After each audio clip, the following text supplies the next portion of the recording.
Bismillahirrahmanirrahim. Assalamualaikum warahmatullahi wabarakatuh. Selamat malam pada semua, khususnya sahabat seperjuangan tim Malabot. Jadi guys, malam ni kita mulakan dulu dengan sedekah Al-Fatihah untuk diri kita masing-masing. Al-Fatihah. Bismillahirrahmanirrahim. Aku berjuang kerana-Mu ya Allah, kerana-Mu lah aku di sini. Oh, guys, okey. Hijau hari ni, guys. Gelombang hijau. Bukan. Ini bukan pasal parti. Sebab saya nak matchingkan dengan baju ni kan. Sebab tempoh hari lawyer Sir Logan kan, borak dengan dia. Lepas tu someone kawan dia lah, Indian, call dengan Logan lah. And then Logan bagi tahu, I dengan Azri lah ni apa semua kan. Ya ke? Bagi cakap. So dia cakap lah dengan Sir, dia kata, brother, keep it up, teruskan benda, teruskan. Sukalah you pakai baju askar tu. Cakap yang mana satu? Dua-dua lah, baju askar dua-dua. Ya teruskan benda, nampak segar.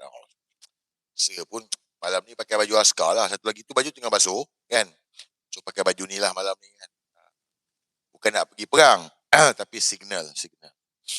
Bantulah apa yang boleh lah untuk sampaikan benda ni. Mana yang baik ambil lah. Mana yang baik ambil lah untuk sebar kan. Mana yang tak baik tu tak payahlah kan. But malam ni guys, saya tak ada apa sebenarnya. Sebab saya tengok feedback. Lepas daripada live semalam ni, saya tengok komen satu-satu. Saya tengok feedback. And then saya tengok dalam beberapa room budak-budak UMNO. Saya tengok room budak-budak UMNO ni bercakap pasal saya.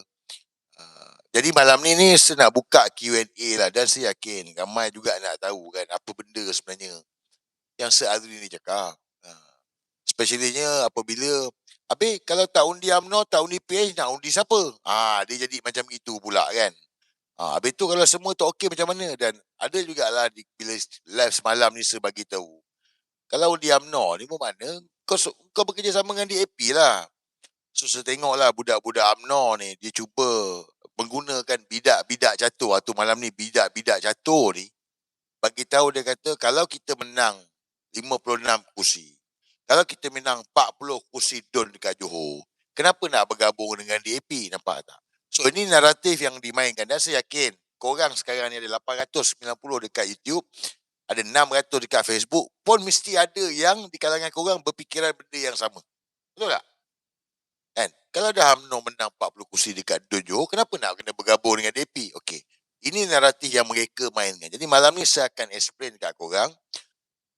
Saya tak nak minta korang percaya saya cakap. Saya minta saya explain, kau fikir, kau fahamkan. But ingat, saya selalu pesan. Misi kita selamatkan negara. Ni, negara ni. Dia bukan pasal parti, bukan pasal individu, bukan. Selamatkan negara. Dia bukan pasal Kelantan, dia bukan pasal Johor, pasal Melaka, bukan. Negara ni. Jadi malam ni saya akan buka Q&A lah. Saya yakin ramai nak tanya soalan ni yang pelik-pelik juga kan. But guys, ada beberapa topik lah malam ni. Pertama, pengesahan daripada KJ lah. Ini menarik guys. Macam tu lah. Tapi orang yang tengok ni, dia takkan perasan. Melainkan kalau dia teliti betul-betul ataupun dia ada pengalaman dalam politik, dia akan nampak. Dia akan faham apa sebenarnya mesej tersirat yang disampaikan. So, sesukalah benda-benda macam itu kan. So, saya akan explain dekat korang. Korang dengar nanti, korang fikirlah. So, antara lain, macam biasalah. Saya minta maaf lah. Saya tahu korang tak suka, tapi tak nak. Kena tunjuk jugalah video non. Tahan tinggal lah guys. Boleh? Tahan tinggal video non, boleh? Ada video non malam ni, adalah beberapa video ni. Tapi tahan tinggal lah sayang. Walaupun korang meluat dengan dia, tak apa. Tak hadap je.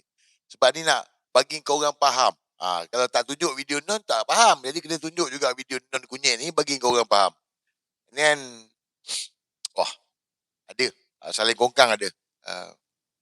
Tadi dapat call tadi dengan kawan. Dia bagi tahu apa yang saya pernah cakap. Sebelum ni saya pernah cakap. Saya cakap dia ni nak jadi calon ni. Kan saya ada, pasal nak? Ingat tak? Saya ada cerita. Saya tak tahu saya dalam live ke dalam WC Telegram.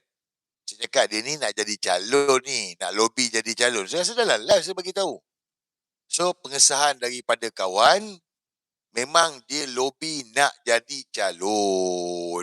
Malam ni saya akan buka guys. But ni best lah guys. Orang ni kan seronok sangat lah. Seronok. Masuklah pengarah Jcom yang baru ni.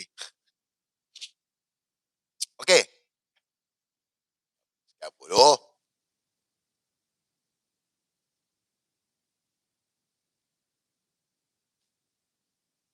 Kopi, kopi.